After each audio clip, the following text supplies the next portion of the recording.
Let's start with just need to get your name and if you could spell it for me so we have it on tape. Yes, it's Louis H. Parker, and that's Louis H. Parker, Parker. And you're a Navy veteran. Yes, World War II and Korea. And were you from Tacoma. Tacoma originally? Yes. And if I could ask, when were you born? March 29th, 1926. I went in the Navy the day I was 17. Actually, I signed up the day before. I was sworn in the day I was 17 and left for boot camp the next day. So what year was that? 1943. 43 was when you went in? Yes, Actually, my father died in the end of December in 41, so I lost all interest in school. And I went to work in the shipyards. I had an uncle that got me into the pipe fitters union, so I became a helper and then a trainee, and I was a full journeyman pipe fitter in the shipyard building the CVEs down there. And then I left that pretty good paying job to go to $21 a month in the Navy. So when you were still in high school when Pearl Harbor occurred then? Yes, Do you remember that day? No, I just can't recall it. Does, when you didn't hear about it, did you know where Pearl Harbor was even? Well, I had a brother that was in the Navy, and so I pretty much followed him. Bud went in the Navy in 1936, and he was on the light cruiser Nashville, he was on the Bagaduce, a tug, and he was on the Bushnell, which is a submarine tender. So I kind of, followed him around like that. I knew where Honolulu was, but I never paid much attention to Pearl Harbor, though. Was there a big change in Tacoma right after it happened?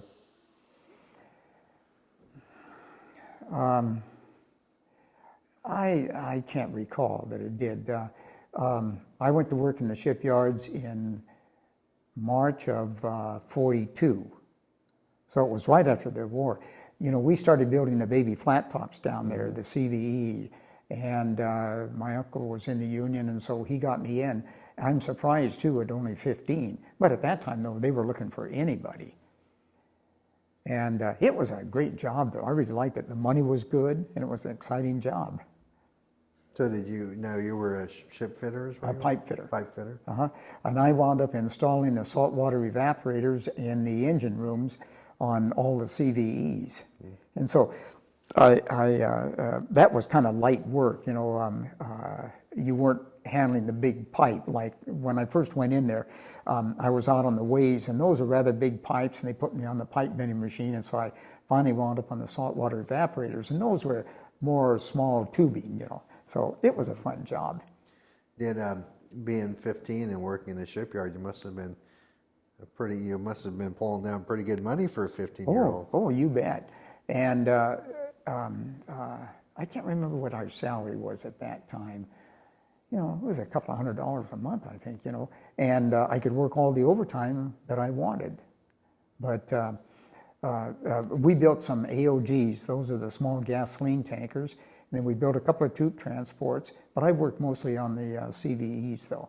The Prince William's class that went, and most of them were used as ferries, and then they went over to Great Britain and were used over there. Mm-hmm. That was basically, it was a cargo ship that had a flat top. Yeah, they were C3 hulls that were converted, where the Kaiser job was designed from the keel up as a carrier. Mm-hmm. The Kaiser was a little bit faster and could carry a few more planes than the Prince William's class. But they were basically the same one. The British used them as attack carriers, much like we use the Kaiser jobs as an attack carrier. And I always kind of wanted to wind up on a carrier, when I got in the Navy, but I didn't, though. Mm. So, but your intention was to enlist whenever you could, was that? Oh, sure, yeah. Oh, yeah, I idolized my brother because he was in the Navy, and every time he came home, he always brought me a hat to wear, and that kind of a thing. Oh, yeah, that's all I wanted to do was join the Navy. The fleet used to come into Tacoma in pre-war days, and I think I was on every pre-war battleship that ever was in Tacoma, and they'd have destroyers tie up under the 11th Street dock. I can still remember one day we were down there at lunchtime, and they were frying hamburgers and onions. Oh, that smelled so good. When we would go on a battleship, we would make for the bake shop, because they always gave us cookies or something like that. You know. That was fun. We, though, every year that they were in there, we'd try to visit every single ship, though.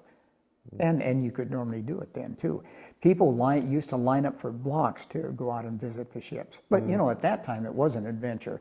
Now, when a ship comes in, you know, it's kind of old hat. Everybody's been in the Navy, but not back in those days. So that was back when the ships were still white, because they weren't painted out gray until 41, right? Oh, no, they were always a very pale gray. They weren't white. They just looked white. And they were shiny, too. They were wiped down, and they were very well maintained. But then that's why you had a lot of deck crew, and so that's what their job was, you know, was to keep the battleship spotless. So when you enlisted, and where did you go? Did you go to boot camp first, or did you go? Oh yeah, I went to boot camp in Farragut, Idaho, Company 214, and then I wound up with scarlet fever and graduated in Company 255 in July, and we took our whole company, and we were sent by train down to San Diego, and they assigned us to an anti-aircraft battery, a land-based 90mm gun. We were going to replace all the Marine anti-aircraft gunners that were with Seabees. And so they were training 40mm and 90mm gun crews throughout the U.S. And we trained at Pacific Beach. And we were issued uniforms, knives, and I've got a book on the Japanese Land Army and several books on the 90mm gun. So when we finished, they sent us to San Francisco. We boarded a troop train, went all the way down to New Orleans to get an LST to go to Pearl Harbor. We got to Pearl Harbor. They broke our battery up. They never said one reason why they did that. They broke our battery, disbanded it, reassigned us all. I went to yeoman school in Pearl Harbor. Then I went to the flag allowance of Commander Cruisers Pacific, and then finally to the San Francisco. So it was an odd way to get around, to get onto the San Francisco. And where did you join the San Francisco at? Where was it? At Pearl Harbor. The minute I got put in the flag, though, at Pearl Harbor, I started agitating to get aboard ship, because I was 17, I wanted to go to war. So anyway, the first ship that came in was a Canberra, brand new. And they said, oh, we can't put you on that. We'll put you on the next one. The next one was a San Francisco, and that was the best deal. Later on, as it turned out, I was on the Wichita then, and the Canberra got torpedoed, and we towed the Canberra. So that was kind of interesting. So I reported aboard the San Francisco on March the 8th, 1944. And what was your rank? What was your rating? I was a yeoman striker at that time, and when I first went aboard ship, I was assigned to the engine room, and being a yeoman, we kept all the records of all the machinery for the ship, and the log room also had all the gauges for all of the fuel oil tanks, and the oil king and what we called the water king was in there all the time, because they were shifting fuel and water, salt water, from one tank to another as needed, and it was an interesting job. I stood general quarters in the engine room, though. I was a telephone talker. My regular underway watches was on the bridge, and I was, the San Francisco had an open bridge, and in the center of that was a platform, raised platform, and the wheel was there, and the compass, and what we called an annunciator. And that was an instrument that recorded the number of revolutions the ship had to make in order to maintain a certain speed. So I was a telephone talker, sound-powered telephone. I was connected to the engine room. So the officer of the deck would say, JV talker, tell the engine room to stand by to make 22 knots. So I'd say, hello engine room, bridge, stand by to make 22 knots, 165 revolutions, or something like that. When he'd say execute, I would tell the engine room, bridge, execute, and then I would dial in 165 revolutions on this machine. And so being on the bridge, though, was just fantastic, because the officer of the deck was always there, the junior officer of the deck, the captain was there a good part of the time, the executive officer, and the quartermasters. And so you had a view of all the ships, you knew what was going on. All of the TBS between the various ships of the task group came in over the loudspeaker. So you knew everything that was going on. It was just great. So now when you left Pearl Harbor and San Francisco, where did you first steam to? We went down to New Guinea. We were involved in the landing at Hilindia. And I was still 17 at that time. And I look at some of the boys now at 17, or the girls, and think, gosh, you know. But that was the first action. And then from there, then we were involved with the retaking of Guam and Saipan and Tinian. And the San Francisco was one of those ships that operated both bombardment and with the task group, with the carriers. We bombarded at Saipan, Tinian, and Guam. Then we went back to the task force, and we were with the task force until Okinawa. So we were one of the few pre-war ships that continued to operate as a first-line cruiser, you know, throughout the war. Most of the older cruisers, like the Indianapolis and the Portland and the rest of it, wound up with MacArthur's fleet over in the Philippines. But it was interesting being on the Frisco because we did, you know, we did two things, you know. And we were a support ship. For example, a task group was normally made up of 2 fleet carriers, 2 Essex-class carriers, 2 CVLs, a couple of battleships, 3 or 4 cruisers, either heavy or light, and then 14, 15, 16 destroyers on the outside. And we had 4 task groups. And so when we were going to an objective, you had these 4 task groups, and they always operated beyond 25 or 30 miles beyond each other because the TBS had a voice range of about 25 miles. And so as to not interfere with the other task group, they had to be that much further apart. And so what you're looking at is 100 ships practically in the task force. So it was an exciting time. Now you said your battle station was in the engine room? Yes, And what was your general quarters station? What was your position there? I was a telephone talker. Oh, so you're a telephone talker in the engine Yeah, room, I was a talker on the bridge connected to the engine room. And then during general quarters, the yeoman that was in charge of the office end was on the bridge, and then I went in the engine room then. And so I relayed any orders to the engineering officer. And I stood right beside him, beside all of these dials and everything, you know, that gave you all the pressure and everything, you know. Did you, your berthing compartment, did you sleep with the engineers, or did you sleep? Yes, I slept with the engineers. The furthest compartment aft in the lowest compartment, right over the screws. And if you don't think that wasn't the vibration, you know, and the noise and everything. Most of the time, though, the yeomen slept in their offices because the peacetime complement of the San Francisco was 550 officers and men. We had almost 1,200 on there during the war. And so you slept wherever you could. And the reason I didn't sleep in the office of the log room, because that was open 24 hours a day because of them having to shift water and fuel, you know, to, you know, between the different tanks. So on the San Francisco, did you use hammocks?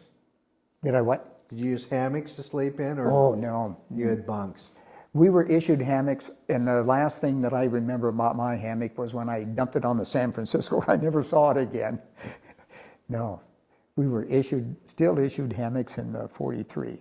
Never slept in one. Not even in boot camp. We had regular bunk beds. Made life a little easier for you then. Yeah. Then in July of 1943, the San Francisco came back to Mare Island for a short overhaul. So then another yeoman and I, Stryker, we got transferred over to the flag, and the flag allowance of Admiral C.T. Joy. And you know what a flag is? It's like a general's staff, you know, the clerks in there. And so then we went over to the Wichita, and we were on the Wichita until November when the San Francisco came back again. The Wichita was the last pre-war cruiser built. And it was a single ship unit. And so it was kind of odd ship, but had a lot of experience on her. We were during the Philippines, we were off Formosa when the Canberra got torpedoed. It was in our formation. And so we were ordered to take it under tow. And so we had to, this was at nighttime, and there was really quite a heavy sea rolling. And so we pulled up in front of the Canberra and then drifted down to it, shot a line over to it. And then the crew over there, they had no power. They had been torpedoed in the engine room. So then they had to pull the rope over, hook it onto their cable, and then we winched the cable over and then hooked them up. And several of the people the enlisted people got citations because they did such a job. It was really a great towing job under rather difficult conditions. Mm. Then the next day, I think it was, the Houston got torpedoed. And so we were part of the CRIP group when we were trying to lure the Japanese fleet out. I think, the Boston took the other cruiser, the Houston under tow, and we had the Canberra. Well, then the fleet tugs came up and then over and took our tow then. And that was kind of an exciting time. And then also off the Philippines then, when the Japanese broke through at San Bernardino Straits and got in with the CVE fleet, we were with Halsey up north of Luzon. And so then when Halsey turned around and went to their help, we were part of the battle line, which included all the battleships and the heavy cruisers. Well, then they detached us along with the New Orleans, our sister ship, and the Santa Fe and Mobile, 10 destroyers. And we went up north then, and we sank a damaged Jap carrier by gunfire. And then we had a firefight with a couple of destroyers later on, and we sank one, and then turned around and came back. So I finally got into some actual surface action too. And when I went over to the flag, we operated, our battle station was maintaining the surface plotting board and the air plotting board for the Admiral because he wanted to know everything that was going on. So you've seen these TVs where the enlisted man is standing behind the board marking these attacks coming in. That's what we did. Do you know what a surface plotting board is? Mm-hmm. You know, that it follows the track of the ship, and you got a paper and a light on it, and you mark every turn of the ship, and you mark every time you fire, and so it was just fascinating doing that. I got to get out and see the carrier being taken under fire. It was burning, and when the carrier went under, this big plume of smoke just kind of drifted away all by itself, you know, because the carrier was gone. So then the Jap destroyer was totally on fire when I saw it. It was just, you know, it was dark and it was burning from stem to stern. You just can't imagine though how a ship can burn like that. But it was an interesting. So did you finish off that Jap destroyer? Yeah. Mm-hmm. Yeah. So did you recover survivors or? Oh no. This was at nighttime. So we turned around. Admiral Du Bois was on the Santa Fe, and he was senior to Admiral Joy. Admiral Joy wanted to go on north after more of the fleeing Japanese destroyers, but Du Bois still wanted to go back. He felt like we were getting low on ammunition. And so we turned around. Well, then the Japanese battleships that had been with that group had turned around and came back for the destroyer help. So if we had kept going north, we would run into the two Japanese battleships. These were the ones that had been converted to part battleship and part carrier. Mm. Yeah, there were two of those. Then when you were on San Francisco, in New Guinea, that was your first action, was it? In Palandia? Mm-hmm. And being a phone talker, you pretty much sat down the hole and just heard everything that was going on, right? You were down in the engine room? Yes, in GQ, yes. Mm. So you heard, when you were in general quarters? Oh, yeah, the bridge was constantly keeping us informed of what was going on. Were the lookouts on your phone system also, or? No, we were connected directly to the bridge. And so the bridge talker kept us informed of what was going on, because then I relayed all of that right to the to the engineering officer.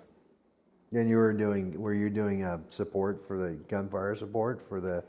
No, we were operating with the carriers at that time. When I was on there, we only bombarded Guam, Saipan, and Tinian, and then Okinawa. The rest of the time, we operated with the carriers. We were with the carriers when we made the sweep into the South China Sea. That's when Tokyo Rose said, "Oh, we got the American fleet bottled up." I'll bet you that she was sure happy once we got out of there. And I was fortunate, I think, because we never got hit, in the entire time that I was on. And, we were under a lot of attack, with aircraft. And same way on the Wichita when we sank the Jap destroyer. We got straddled one time, but didn't get hit, though. So the Jap destroyer actually was a gunfight. I mean, Oh yeah. What happened was that we were trying to go north, and every time we would turn away from the Japanese destroyer to go north, it would come back, and it was a suicide mission for the Japanese destroyer, and it would veer towards us, and then of course we would go towards it and start shooting, and he was trying to stop us from going after the rest of the ships. When we first started shooting at that destroyer, we think that there were 2 pips, and we think that one disappeared, and we think maybe some of our first salvos might have hit it and sunk it, but the air boys, the flyers, got credit for it. The destroyer that we sank was a Hatsuzuki, and that was one of their more modern destroyers. The carrier was the Toyota, which was a converted seaplane tender, much like converting the Wright, a little bit newer ship though. But so now, were you up in the bridge in this? During that time, I was in flag plot. So you were up in the, you were like in combat information or something? Yeah. Actually, we were above that. On the wings of the bridge, the open bridge was above us, and we were in the flag bridge. And we maintained the air plotting board, the surface plotting board for the Admiral, and right outside us was 2 quad 40mm guns, in the same way on the San Francisco, so that we could look out the door and see what was going on. The Admiral always wanted to be out there and the Chief of Staff, who was a captain, they were as interested too in going and seeing what was going on. Admiral Joy, before he made Admiral, he was captain of the Louisville in the early battles in the Guadalcanal area, and so he was a cruiser man. He really wanted to go after the rest of the Japanese ships, but Du Bois was a little bit senior to him though, both rear admirals. So did you sneak out and get a look at what was going on between you and the destroyer? Oh yeah. So what were they just firing their 5-inch guns? Yeah. They were shooting us, and so what did that sound like when one of those came? Does it sound like they say in the movies when a shell comes in at you, or? I can't really recall. I might not have been outside when we were straddled either. I can't remember. But you felt your main guns when they went off. Oh, the 80-inch guns really kind of made a rumbling sound. But our 5-inch guns, though, they made a crack.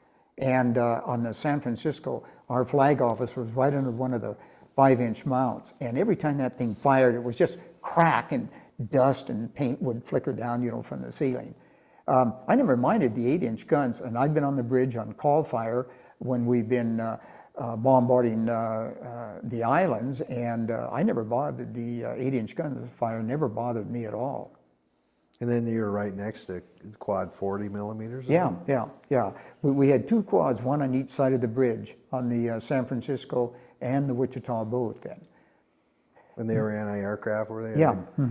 Yeah. So they were the best short-range anti-aircraft gun that we had. We had lots of 20mm, but their range wasn't very good, though, wasn't very far, and they just didn't have much of a hitting power either. So did you deal with lots of air attack when you? Oh yeah. So they'd be hammering away during this. In a fleet, in a task group, it's just amazing though how many guns we actually had. The San Francisco had 2 quad 40s, 2 twin 40s. It had 2 had 2 quad 40s and 2 twin 40s. And you can imagine that every other ship, the battleships, and especially in the carriers, we just put up an absolute curtain of fire on these, on the Jap planes as they come in. In the earlier part of the war, when I got in, the pilots, I think, were much better. During Okinawa, some of those pilots could hardly fly. They'd only soloed.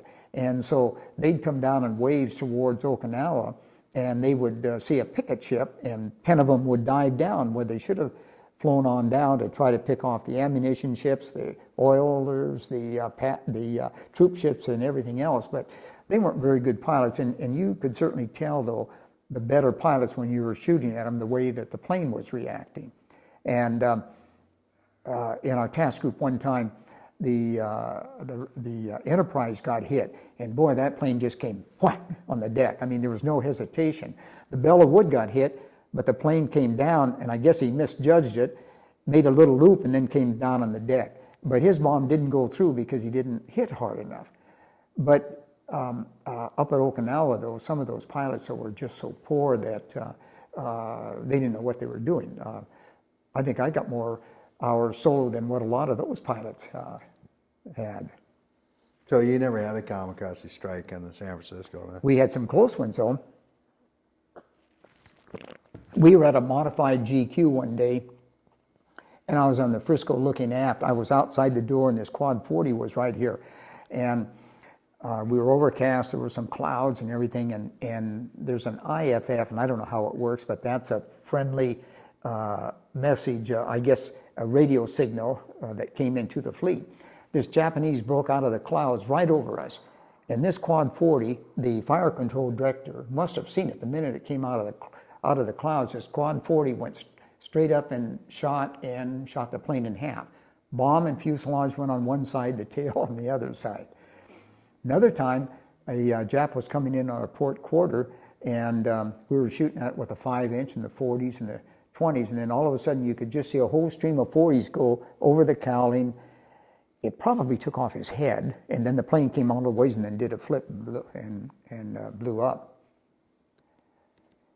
We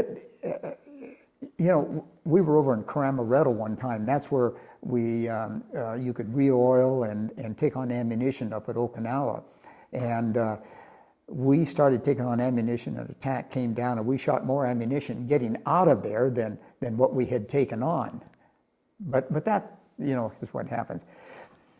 I remember this one time, though, everybody gets trigger happy. Well, this Jap attack was coming in, so the CVE that was anchored over here launched an F4 or an FM, and the LST right next to it shot it down as soon as it got off the flight deck. This guy was so trigger happy.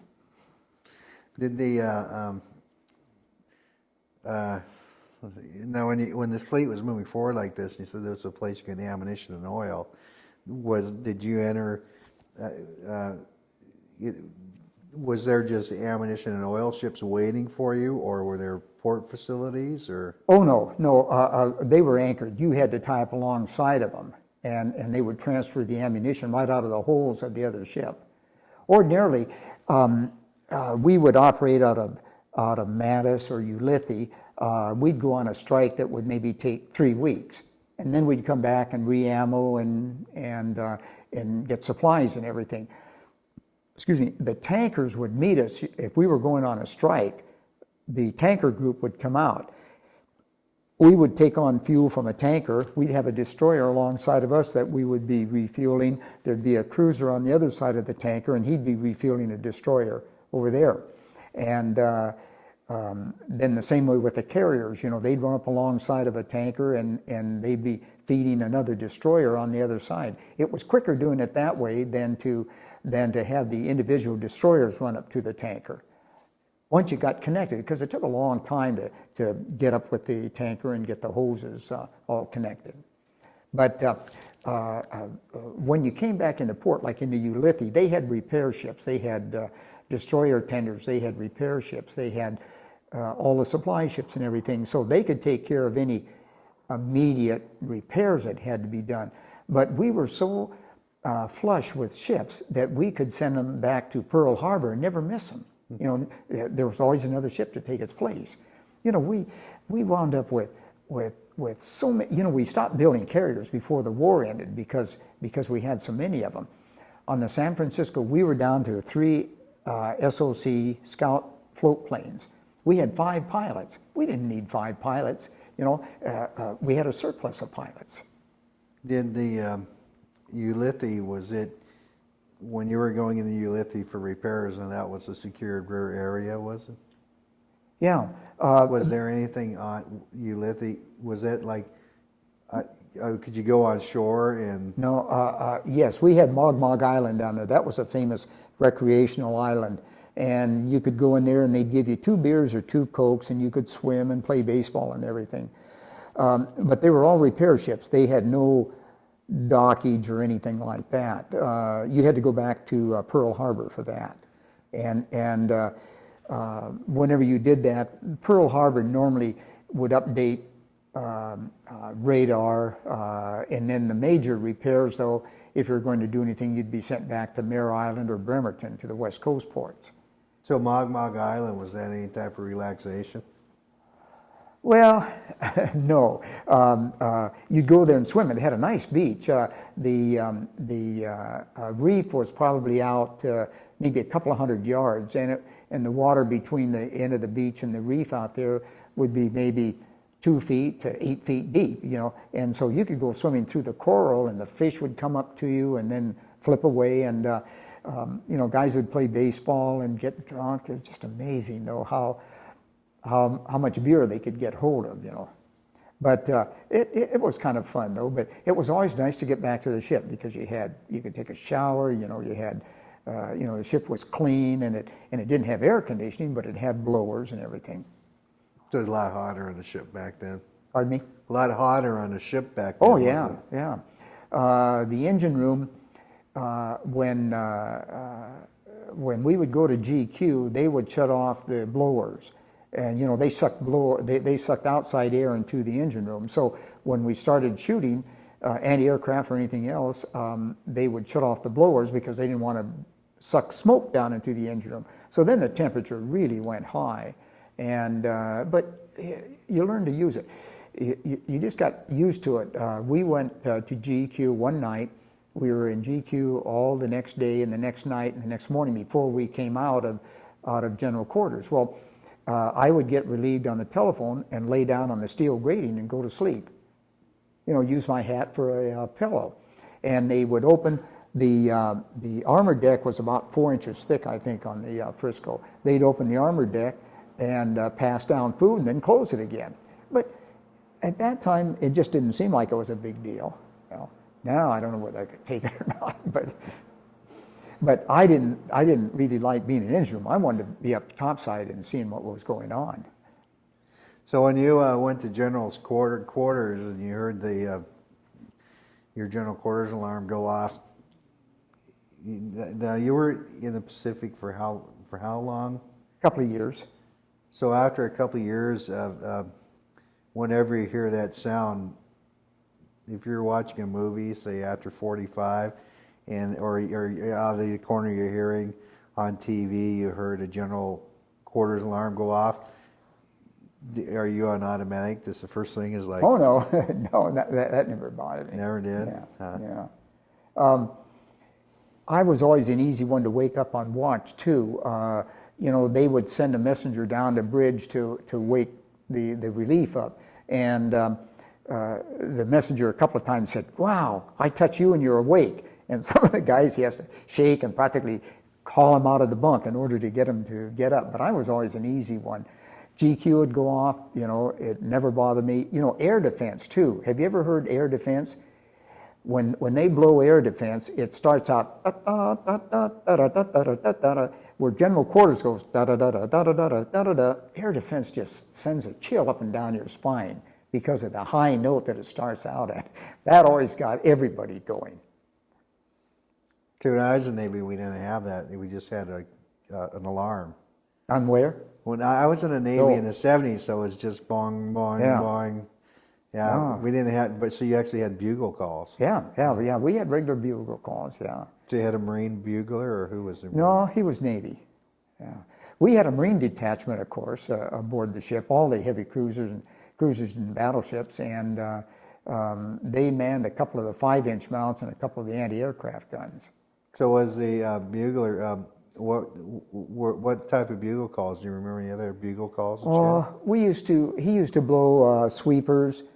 I can't remember now how that went, but also they used the bosun pipe, you know that.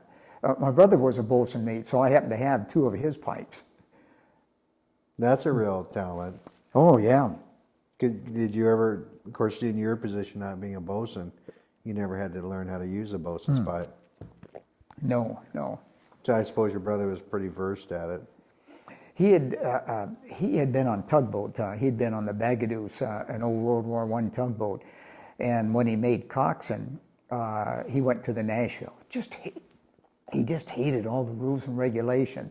So later on, then he got transferred to Alaska. So he was at Dutch Harbor during the attack, and he just loved that kind of a rough sea and handling small boats and everything, but he never liked rules and regulations. I was the exact opposite. I liked flag duty because you knew what was going on. You know, you had to endorse all of the battle reports, all of the action reports. You had to endorse all of the court-martials, everything for the ships that were under your command. And so it was fascinating to be up on everything. I made copies of the war diary for the San Francisco and the Wichita all the time that I was on it. I've got deck logs, and I'm a saver. So your brother actually was stationed in Dutch Harbor before it happened? During the attack. And he was on an old 3-inch anti-aircraft gun, and he gave me a fragment of a Japanese bomb that fell up there. Oh, and then he spent almost the whole war in Dutch Harbor. Just loved that kind of duty. So was he on old, like a 4-stacker? No, he was shore-based at that time, yeah.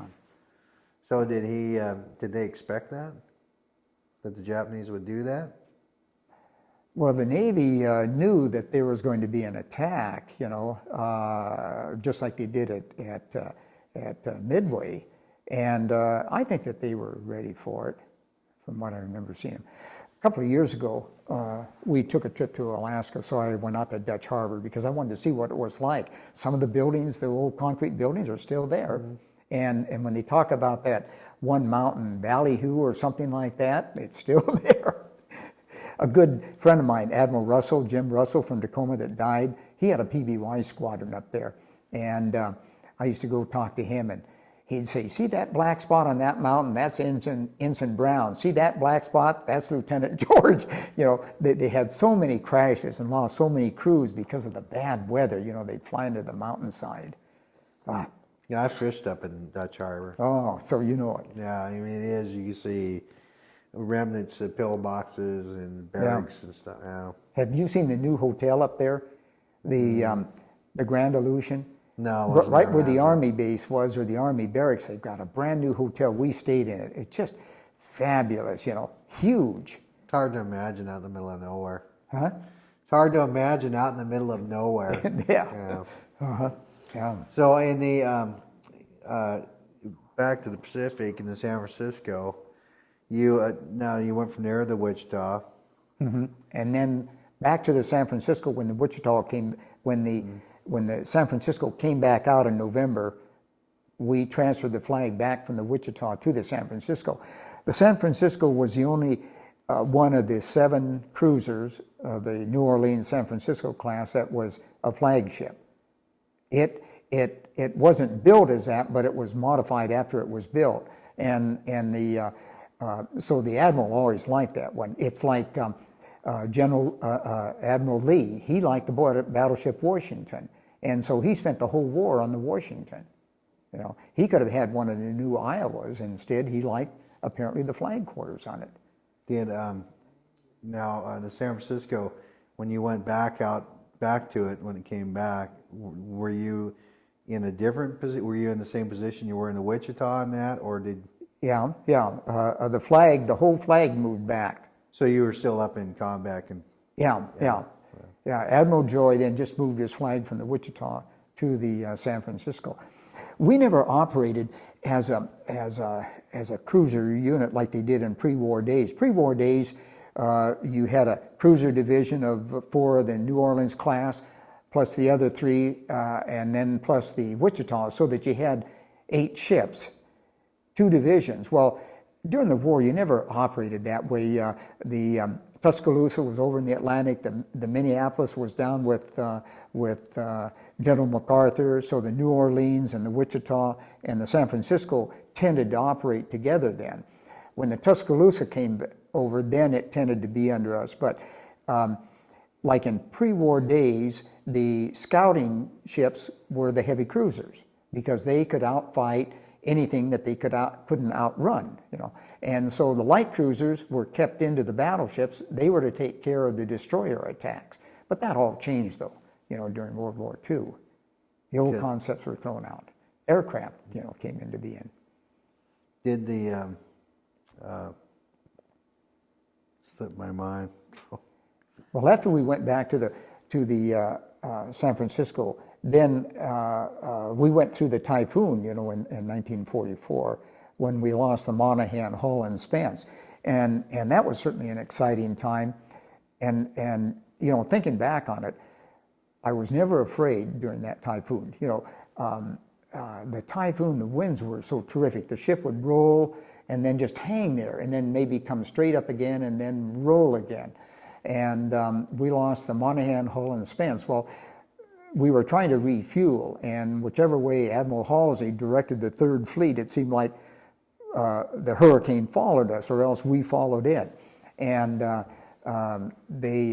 3 destroyers that capsized actually had pumped out salt water to take on oil, and couldn't reballast quick enough. And so they were too light, and so they turned over.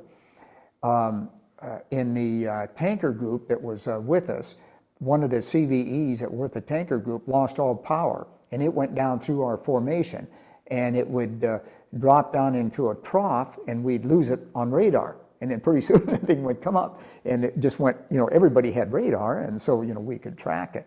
But it was quite exciting, though. We lost 2 people in that storm. One sailor just before the storm, when it was making up, he got knocked against a bulkhead and died of internal injuries. And then we lost another guy, came down off the ladder, and just feet went out from under him, and he was gone, you know, that quick. But that was an exciting storm, though. I missed the one in 45 because I'd already left the ship. I left it on April 30th, and the one in 45, I think, was June, I think. But they did more damage to our aircraft than what the Japanese did, though. Have you ever seen pictures of the interior of the Essex-class carriers from that storm? Mm-hmm. One plane would break loose, and then crunch, crunch, crunch, crunch, and they had fires going. They were losing people over the side of the ship, you know, trying to fight the fires, trying to tie down the aircraft. It was nasty. How long were you inside the storm? Oh, that must have gone on maybe for 3 days. We went through the eye of the storm, too. And that was an eerie feeling because all of a sudden the wind stopped and the sea was pretty calm, and then we hit the other side of it, and then it just got ferocious again. I think we were about 3 days there. I've got the deck log and the wind speed and everything else that we had. So what was that like when you're in the storm? What was daily life like on the ship? Oh, you were hanging on. Everybody was warned not to go topside. In the mess hall, we had ropes so that you could hang on to the ropes, and you were trying to eat, hold your tray, you know, in the ship. And like I say, the wind, the ship would roll and then maybe come to an upright position, but then would roll again. It wouldn't roll all the way over. But you survived it. We tied our chairs in the flag office. We tied our chairs to the desk so that we could type. You know? And you know, all the TBS communication between the ships and a task group, it was all by code. Every ship had a code name. Like Beaver was our task group, I think 38.1. Quaker was the commander of the task group. Well, he would say, "Hello, Steadfast." That was a code name for the San Francisco. Stop making smoke. And so, you know, you'd get balled out in front of all the other ships. During the storm, though, we did away with all the codes because everybody was there were so many messages coming over the TBS, and we typed all of that. And the admiral would be standing right over your head, right over your shoulder, looking as you typed this. And it was so hard on the guys that we relieved each other every hour. But there was a typewriter that we used that had just an endless roll of paper, so that we weren't typing it on like an 8x11 sheet, but it was a big roll. Some days on when you were in the flag, you stood watch on the TBS for your underway watch, and we typed all the voice communication between the ships. Well, sometimes at nighttime there wouldn't be maybe one or two talks between the ships, and then other times, like during the typhoon, you'd sit there for an hour just typing, just without any stops. You know, same way in the battle. You have to type everything down, and so the admiral's looking over your shoulder, the chief of staff, but like I say though, that's you got to know what everything was going on, the fleet. How many kids in your family? I have 4 boys. Brothers? I have 4 brothers. Okay, and where were they? There was one in the Navy. Just me. The other ones were too young. And then your oldest brother. Right? Yeah, he's passed away. Yeah. The one that was in the Navy, and he went in 1936. So did you hear from your mom quite a bit, or? Yeah, but I never wrote though. There wasn't much to write about. Hello, Mom. I'm feeling great. The weather is great. The ship is great, and that's about all you could say. I didn't have a girlfriend, so I didn't have anybody to write to. So was mail call a big thing, or wasn't that big a thing for you? Pardon me? Getting mail from home, was that important? Yeah. No, because I could hardly wait to get in the Navy, and I was doing what I wanted to do. So I never missed home. I can remember in boot camp, we slept in bunks, double bunks. And I can remember this one guy, I slept in the top bunk, and I can remember this older guy crying one night.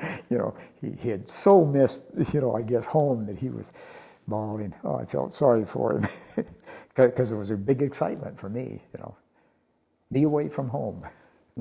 He was older though, huh? Oh yeah. So boot camp, that must have been sort of an experience, because you must have had people from all over. Oh yeah. I was in Company 214 to begin with, and we got over there in March at Farragut, Idaho, and there was snow on the ground, colder than heck, and the barracks were heated, but they weren't really that good. Food, was not bad, but we had to march every place, in formation. You couldn't do anything, and there wasn't anything to do. Of course, you were kept pretty busy though. Then I wound up with scarlet fever, and I spent 3 weeks in an isolation ward. That was terrible. So then I got put back a company, and then graduated, I think on July 3rd or July 4th then. So I was in April, May, June. So I was in 3 months in boot camp, including that stay in the hospital though. Now people hear about Farragut, Idaho, and they think, Farragut, Idaho, a Navy base? Oh yeah. Was that just World War II? Yeah. Oh yeah. Yeah. It was a place that was isolated, and I imagine that the ground didn't cost very much, and so there's plenty of lumber, and so they decided to build it there. They had 5 camps, I think, over there. Like I was in, there was Camp Scott that I was in. There was Binion. And I can't remember the other 5, I've got it at home, but they built a huge gymnasium that you drilled in when the weather was too bad outside. You drilled in that. They had swimming pools, and then they had the individual mess halls for each grinder, for each camp, and then the individual barracks then. I don't know how many must have been going through when we were there. I never thought about that count. But we learned a little bit of seamanship, tying knots, but most of it I think was marching. We had to work the mess hall, the scullery, during one period of time. We got down on the lake and rowed. We went out on target practice, for a part of that time. But a lot of it though was really just getting indoctrinated and taking orders, So you didn't have, you really didn't see any ships or mock-ups or anything? No, rowboats on Lake Pend Oreille. That's all that we had. So what was the rowboats? Just physical activity, or was there a lesson to be learned from? Oh yeah. We were out there rowing. Yeah. Oh yeah. When I went to yeoman school over in Pearl Harbor before I got reassigned to Com Crew Pack in the Frisco, we even got sent to a telephone talker school, sound power telephone, and that was an interesting time. They had all these different models, and they'd flash them up, and I think we spent 2 days there learning how to be an operator. So when I went aboard ship, even though, say, I hadn't been on a ship before, well, heck, I knew how to handle telephones and everything. Did the San Francisco, that was the last ship you were on in the Pacific during the war, was it? Yeah. When we went back to the San Francisco at the end of November, then we were involved with the sweep in the South China Sea. Then we came back, and then there was Iwo Jima, and then Okinawa. We bombarded at Okinawa. Our admiral had a sector of the island. There was a lighthouse, and we knocked that over one time because we thought that the Japanese were using it for artillery observation. And then I left the ship then on April 30th of 45. Came back to get new construction. But I've always had a soft part. They always say about chief petty officers, the best ship that they were ever on was the last ship. Well, my first ship, I think, was a San Francisco. The Wichita was all right, but during Korea then, I was reserved during Korea, and I got called up and was on the Mount McKinley and the El Dorado. And they were amphibious landing force command ships. I was on Admiral Keelan's flag allowance. And they just didn't begin to compare to the San Francisco. So were you back here in the States when the bomb was dropped? Oh yeah, yeah. So what did you think about the atomic bomb? Hey, I thought it was great. When I came back to the States, and I got back in May, and I froze, because of coming out of the Pacific. Anyway, I was regular Navy. I wanted to go back to sea. And they put me in charge of the, I was a yeoman third, they put me in charge of the swing ship processing people. And one night I might have 5 typists, and the next night I'd have 25, and the next night none. We grabbed everybody out of the general pool to type, because we had to type cards on every incoming man, a card on every outgoing man. It was just paperwork. And I was regular Navy, and Commander Hawes was in charge of the processing center. He had won the Navy Cross on the Lexington when it was sunk. So anyway, Commander Hawes says, "Parker, I want to go to sea as bad as you do. When I go, you go."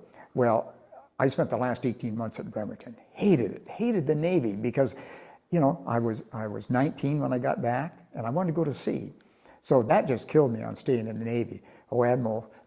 Commander Hawes retired after the war was over, that bugger. But who knows, I might have stayed in the Navy. I liked it well enough that I went in the reserves. I was active duty reservist. I went down every Wednesday night, and I went every weekend and once a month. And that learning to steer did I tell you that? We had a couple officers on the San Francisco that wanted us to learn how to signal both semaphore lights and steer the ship in the event that other people were killed on the bridge. So I got to steer that big old ship, and there was always a helmsman right alongside of me. But we'd take the reserve destroyer out in the Sound. My brother was a first-class boatswain mate. He was a qualified helmsman. We had a chief quartermaster, and then me. I was a second-class yeoman. So it was kind of fun, though, taking it down around Carr Inlet, and running that down there. But I was in the reserves, and I never objected to being called up, because that's what I was in the reserve for. And so I spent 18 months active duty, 6 months over in Korea on the Mount McKinley and the El Dorado. So what was the worst day you had in the war, in World War II? Scarlet fever. What was the best day you had? Probably joining the Navy. Like I say, if your ship didn't get hit, it wasn't a bad war. it's like like the bomber pilots, you know. If you didn't get knocked down, it was not a bad war. You got back and you got meals every night. I thought it was great. Did the San Francisco, did it ever take any shell damage or anything? Oh, no, not when I was on it. In 1942, in the Second Battle of Guadalcanal, is when the San Francisco was shot up so bad. We had a couple of hundred men killed and wounded. The afternoon of November 12th, a Japanese torpedo bomber was making a run. A number of them were making a run, and one of them got shot down, and it crashed into the San Francisco Bat 2 in the second battle station, and that killed quite a few guys, burned them. Then that night then was when the Japanese bombardment force came down, the Hai and the Hiroshima. And we shot up the Hiroshima so bad that the dive bomber pilots the next day were able to sink her. And that's when Admiral Callahan was killed and Admiral Scott over on the Atlanta was killed. Those were the only two flag officers killed in battle. And the Presidential Unit Citation was made up by Roosevelt because Callahan had been his naval aide back at Washington. And so we were the first ship to be awarded the Presidential Unit Citation. Some of the earlier ships had been awarded the Presidential Unit Citation, but it was retroactive. But we were actually the first ship, though. And so after that time, the San Francisco was never hit. And the Wichita wasn't hit either while I was on her. What was your, when you left boot camp, what was your kit like? What did you have in your sea bag? Navy issue stuff. You generally had a couple of pair of dungarees, a couple of pair of undress whites, hats, stockings, t-shirts, shorts, shaving gear. In your sea bag, you had rolled up your mattress and a couple of blankets. That was about it. So you actually took your mattress and blankets with you? Oh, yeah. Your sea bag, you had a thin mattress, and you rolled that. I have to think how we did it now. You rolled your sea bag, and you wrapped it with the line, and then you put your sea bag in the middle of it, and then you wrapped the two ends up, and then you carried it. And they were heavy, you know. I'm not a big guy, you know. I weighed 120 when I went in the Navy, and I think that sea bag weighed that much. That was the biggest relief, though, when I reported aboard the San Francisco. I can still remember the day I walked on her and dropped it in the well deck, and then the master at arms, I think, took the sea bags and stored them someplace and never saw it again. That was a great day. Carried it all that time, never used it. When we were in San Francisco after we had completed the anti-aircraft gunnery school, they sent us down to New Orleans on the train, a troop train. That was a lot of fun, and we got an LST down there, LST 84, and then rode it to Panama City, Key West, Gitmo Bay, and then through the canal over to the States. But that was fun too. You know, it was a long, slow ride, very bumpy. You know, the LST was just bang, bang, bang, you know, all the time. So, LST 84, the San Francisco, and the Wichita. Oh, I came back. When I got transferred off the ship on April 30th of 45, I got transferred over to one of the big General Mann class of troop transports. And, you know, those things were just terrible ones to ride because, you know, they fed you twice a day and you had a lot of raw troops on there. And anyway, I spent just a day on that. Then I got transferred to an LCI, and I was going to ride the LCI back to the States. Gosh, that would have been terrible. Anyway, they transferred me then to the Intrepid. The Intrepid had been hit and temporarily repaired, so I got to ride back on the carriers. And I worked in one of the offices, and they carried 4 F-4Us, and they were flying those almost all the time. So that was a pleasant trip. We came back through Pearl Harbor and then into San Francisco. So when you came back from San Francisco, finally you came back to the Puget Sound. Well, yeah, when when I got to San Francisco, then I got my 30 days leave. And you came up. And then came up and then reported into Bremerton after my leave was over. So Bremerton was a real busy place at that time, wasn't it? Yeah, you know, what a miserable place for a sailor too. There was, Bremerton did nothing for the sailor. I imagine it'd be a lot like a soldier at Fort Lewis and Tacoma. You know, there wasn't anything for the sailor to do. And after the war, it was even worse because the kids that I knew were getting married, they were going to college. You know, I wasn't making much money. I was supporting my mother. And so, you know, it was just a miserable time. And like I say, Bremerton, there was just, now it's altogether different. You know, you got so many recreational facilities for the servicemen that we didn't have in those days. So did you go to college after you came back? No. Or? I didn't know what I wanted to do. I went into banking and spent 20 years in banking, and then eventually mortgage loans, and then finally real estate appraising. D's to SB-2Cs, the old Curtis Helldiver. And that was a powerful plane, but a very ugly plane to fly though. And apparently it had such a torque, and his best buddy was about my height. He killed himself taking off. He couldn't handle the torque. You know, he never should have been flying that plane, Bill said. The SBD was fine. You know, it's like comparing the F-6F against the F-4U. The F-6F was an easy plane to fly, stable. The F-4U, you know, the F-4U was a great plane, but also it was a problem plane, you know.